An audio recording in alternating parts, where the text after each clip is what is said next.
These two top tour pros have a completely different release style to each other.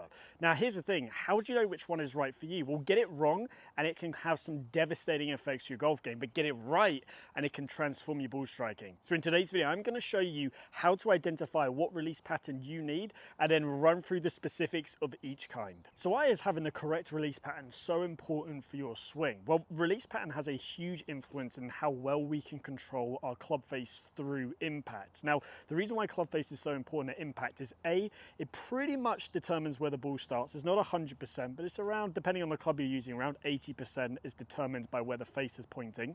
And B, the relationship between club face and club path is going to dictate how much the ball is curving.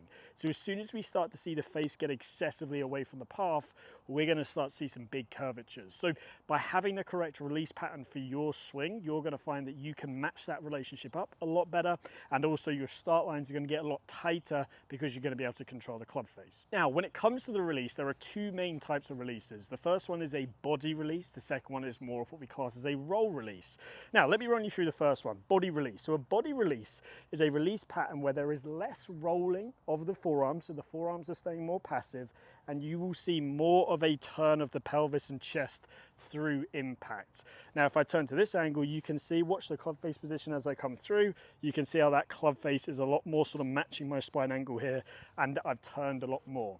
Versus a roll release has less body rotation, but more forearm rotation. So if I do it from the front of you, you can see how it's got more forearm rotation right there.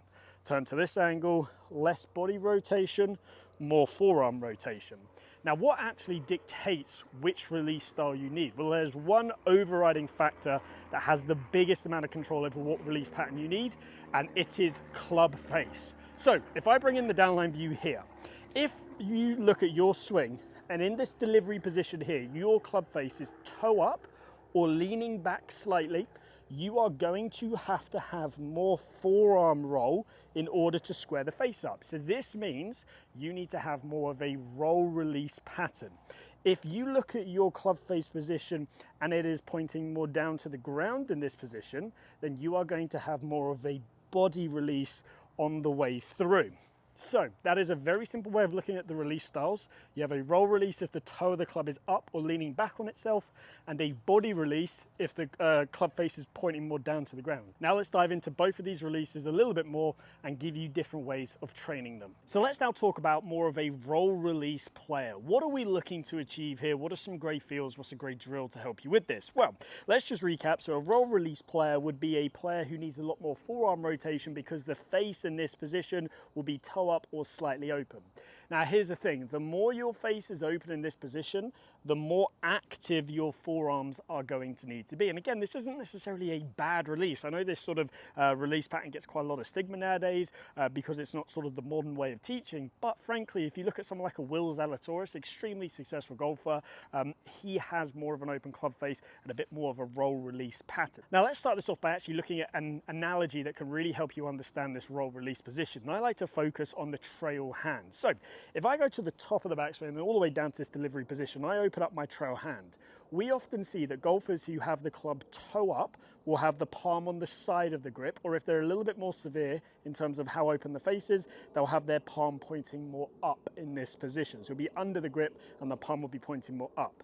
So if this is the case, you want to feel like you sort of do the opposite on the way through. So if the palm is more under the shaft on the way down, you want to feel like in the release pattern you get that palm, that right palm pointing down to the ground a little bit more on top of the grip. If the palm's on the side, so it's pointing away from you, you want to feel like the palm's on the side on the way through and it's pointing behind you. So you're sort of just doing the opposite. But what you can see there is if I take my right hand off, if it's under, there's a lot more forearm rotation. If it's on the side, there is still forearm rotation, it's just a little bit less. So it's important we understand that. If I do it from this front on view, I'll open my palm. I'll go here, palms on the side. As I come through, palms on the side, you can see toes up. If I'm in this position here, palms more under the club and I let it go through, you can see my palms more over that has created a situation where I've had more forearm roll. Now, a second little sort of key point that I absolutely love is focusing on where the thumbs point. So if I do a little bit more of a roll release here, and I get into a position to where I feel like my thumbs are pointing down to the target, you can see how that's got the club face in a great position there, and also how it's given me a lot of awesome width from that front on view. So again, second little checkpoint there that's going to be awesome for you. Now, how do I want you to practice this? Well, I want you to slow it down to start with. Just start with some little sort of half swings. So I've got the 75-yard sign out there. I've got a 9-9 here. I'm just going to hit some pitch shots, just feeling like I'm just releasing that toe over. I want to see the ball start nice and straight, and ultimately this is how you are going to square that club face up successfully. And don't be afraid to exaggerate the feeling of that trail hand passing over the club. Maybe it might even feel like the toe of the club is trying to hit the ball first to help you really square that face up. So let me just hit a little half shot for you here. Again, I'm going to try and feel like as I come through, I roll that face over just a little bit more. So let's now talk about the second release pattern, which is more of the modern day release pattern, which is a body release. Now, I also like to call this an underhand throw release. So if we think about a body release, we need to have the club face in a little bit more of a square to slightly closed position. And remember, because we are tilted forwards in the golf swing, square is actually matching the spine angle.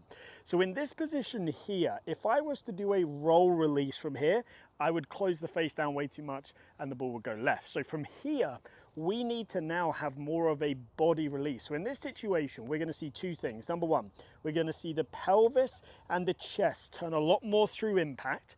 And we're also going to see the right hand do a little bit more of an underhand throw sensation. So again, if we sort of nail down on that underhand throw sensation a little bit more, in this position here, my palm is going to be pointing a little bit more straight down to the ground. If I shuffle inside and I release this club correctly, you can see how my palm is actually pointing up to the sky after impact. Now, if I just drop the club, and I take my left hand behind my back, my right hand in front of me, and take it down to this position. If I point my palm down to the sky, and I just push and turn my legs and let my wrist go, you can see palms pointing up to the sky.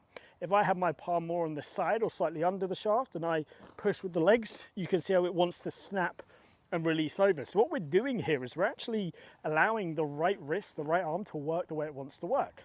Now, I see a lot of people mistake a body release for this sort of shovelly hold off release. Now, here's the one thing I'll always say. Doesn't matter if you're a roll release player or a body release player, you have to still release that club a certain amount.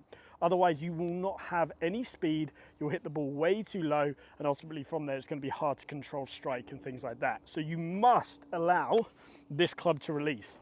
Now, for a body release, it'll be a little bit more of an underhand throw. You'll see the wrist will start to cock back up, palm will point more up to the sky and get you in that sort of position.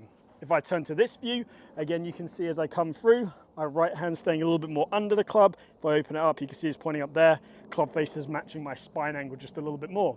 Now, again, I just want you to hit a little half shot, 75-yard sign, 9-9 here, and just get used to that motion of having that underhand throw as you turn your body through. Let me show you what this looks like right here. There. And through. And again, really similar shot to the roll release. What was the difference? Well, they were two different release patterns, but they matched the club face position. Now, I just want to finish this video off with sort of two additional points. The first one is for more senior golfers. Now, more senior golfers tend to struggle with rotating through the ball. So as a result of this, they are naturally going to want to favor more of a roll release pattern. And I think it also comes into play for another reason, where if you can't rotate through the ball, chances are your club head speed is a little bit lower. So as a result, by actually having the club face a little bit more toe up, A, you're going to be able to present a little bit more lofted impact, helping you get the right launch, but B, by having that added forearm rotation in there, it'll help you just keep a little bit extra speed in your swing.